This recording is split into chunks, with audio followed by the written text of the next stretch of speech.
Para considerar el tema de la propiedad hemos partido de la controversia ideológica entre Oriente y Occidente, entre capitalismo y marxismo, en torno a la propiedad privada de los medios de producción. Este es un problema contemporáneo a partir de la revolución industrial.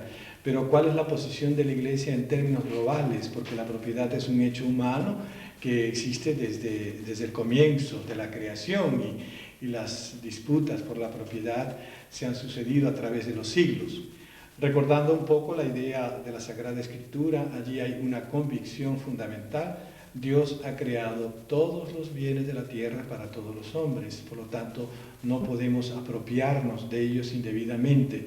Hay textos de la Sagrada Escritura, como Levítico capítulo 25, donde se nos dice que el precio de la tierra depende del año jubilar. Cuanto más lejos esté del año jubilar, o sea, porque falta mucho tiempo para que se realice, entonces el precio es mayor, porque me da derecho a disfrutar más tiempo de las cosechas, pero que la tierra en realidad es de Dios y no se puede ni vender ni comprar. Lo que vendemos es el uso, el provecho de ella. Entonces, este concepto bíblico de la propiedad, que coloca primero y ante todo la propiedad como el dominio de Dios sobre lo que Él ha creado, lo vamos a encontrar después trabajado en el pensamiento de los grandes teólogos como Santo Tomás de Aquino, para encontrar cuál es el sentido de la propiedad en términos cristianos. Santo Tomás nos va a hablar de esto en la Suma Teológica, en la segunda parte de la segunda parte y la cuestión 66, allí está el tema de la propiedad.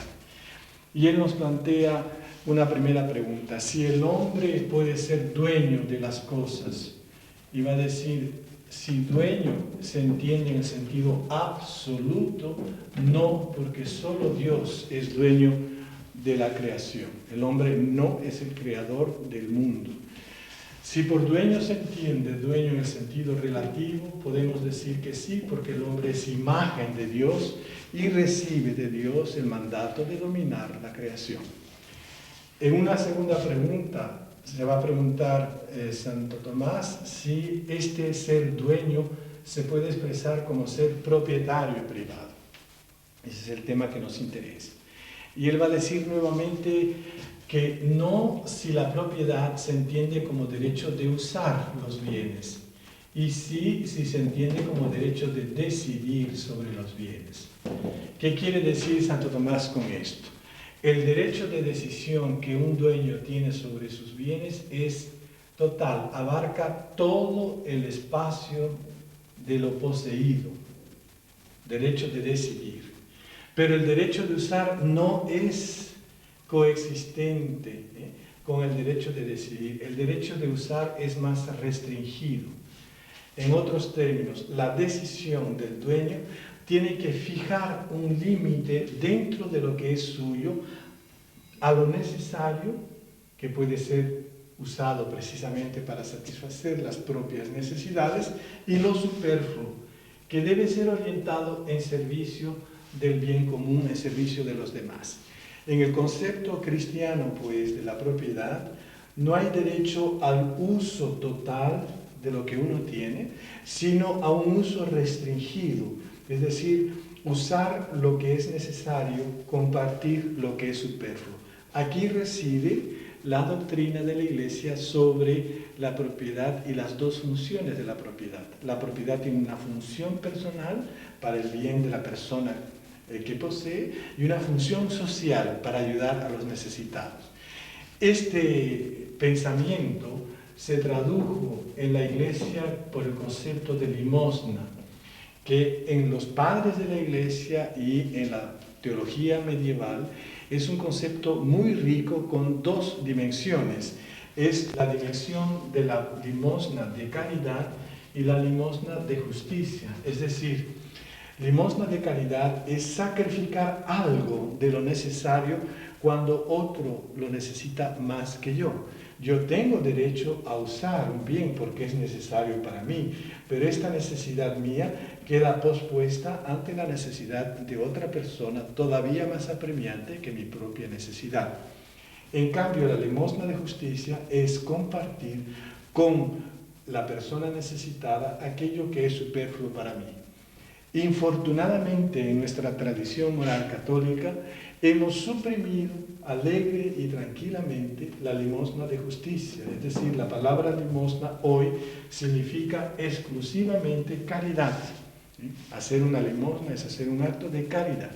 Y no solo esto, para Santo Tomás la caridad es sacrificar algo de lo necesario, sino que caridad significa para nosotros dar de lo que nos sobra. Entonces tenemos una doble deformación del pensamiento cristiano. En otros términos, el pensamiento de Santo Tomás nos permite valorar la decisión personal, o sea, la responsabilidad delante de los bienes. El creyente que usa de sus bienes en relación a sus propias necesidades y a las necesidades de los demás, está ejercitando un acto humano, un acto profundamente humanizante, y yo diría que un acto espiritual también. Es decir, está reconociendo delante de Dios los límites que tiene que poner al dominio sobre sus propias cosas. Evidentemente, esta decisión Tomás la confía a la conciencia de la persona. ¿Y qué pasa cuando la persona no quiere seguir su conciencia o no se formó esa conciencia de modo debido, simplemente tal vez por ignorancia? Es decir, entonces vamos a tender a subir más y más nuestras necesidades.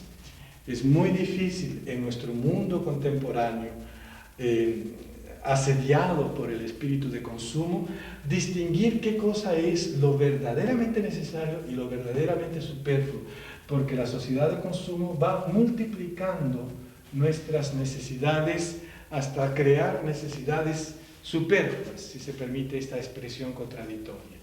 Para volver a recuperar el sentido humano y cristiano de lo necesario, es preciso mirar las necesidades de los demás.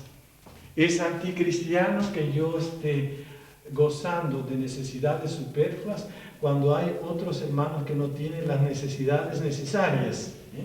Entonces, es así como tal vez nos ayudemos a nosotros mismos a corregirnos.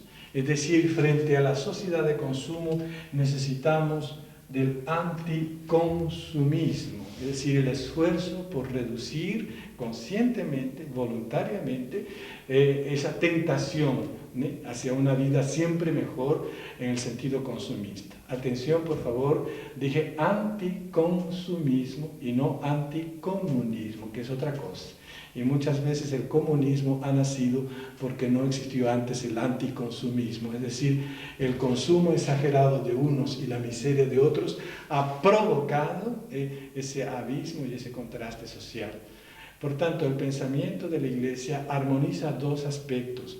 Armoniza no solo el aspecto del derecho de propiedad, al salario justo, por ejemplo, sino también del deber de la propiedad, es decir, a usar cristianamente los bienes que son poseídos. Y dentro de ese deber está el atender a las propias necesidades, pero también el sentido de la solidaridad con aquellos otros hermanos que necesitan de nuestros propios bienes. Allí, evidentemente, hay que hacer una traducción de este bellísimo concepto cristiano al mundo contemporáneo. El propio Papa Juan Pablo II nos hablará que el compartir lo superfluo hoy solamente no es suficiente ante los problemas modernos de la economía contemporánea, y que tenemos que contemplar allí las decisiones de la inversión y otros problemas éticos sobre el uso de los bienes. Pero creo que el principio que Santo Tomás establece, que la propiedad es un acto de responsabilidad, seguirá siempre siendo un principio válido. Santo Tomás de Aquino nos establece, por tanto, que la propiedad se legitima cuando es un acto de responsabilidad. Podríamos decir que el principio tomista es donde hay propiedad, hay responsabilidad, donde hay responsabilidad merece existir la defensa de la propiedad. Pero estamos en circunstancias en la economía moderna donde de hecho los propietarios pueden no ser responsables del bien común, o sea, de esa dimensión social de la propiedad privada. Esto sucede, por ejemplo, en los siguientes casos, o sea, fuga del capital. Pablo VI, en Populorum Progressio, número 24, nos decía que no se puede tolerar que ciudadanos provistos de recursos abundantes los saquen fuera del país cuando han sido el fruto del trabajo local por puro interés personal y sin pensar en las consecuencias que puede producir sacar cantidades considerables fuera de la nación. Y por otro lado también Pablo VI nos recuerda la legitimidad de la reforma agraria con un texto donde se admite que es lícito expropiar las grandes extensiones de tierra que no están cultivadas o que han producido daño al país o han producido daño a los trabajadores. Estos textos pues son muy fuertes en el sentido de no legitimar la propiedad si no existe la responsabilidad en el uso. Tal vez los ejemplos más dramáticos de un abuso de la propiedad están en el sistema moderno de las transnacionales, donde la propiedad de unos va a ser administrada por otros, a veces en contra de los principios morales de los primeros, de tal manera que personas provistas de criterios morales muy claros y rígidos pueden invertir en una investidora o una institución financiera y allí en esta institución pueden tomarse decisiones sobre el uso de ese capital en contra de los principios de las personas que colocaron ese dinero. Entonces, la economía moderna, pues, por sus propios mecanismos, su propia estructura, se hace muy difícil de ser controlada y por lo tanto muy arbitrario y peligrosa hasta en el campo de la moralidad. Es increíble cómo con principios tan antiguos como los de un filósofo, de un teólogo de la Edad Media, nosotros podamos encontrar pistas para orientar los problemas contemporáneos de la economía.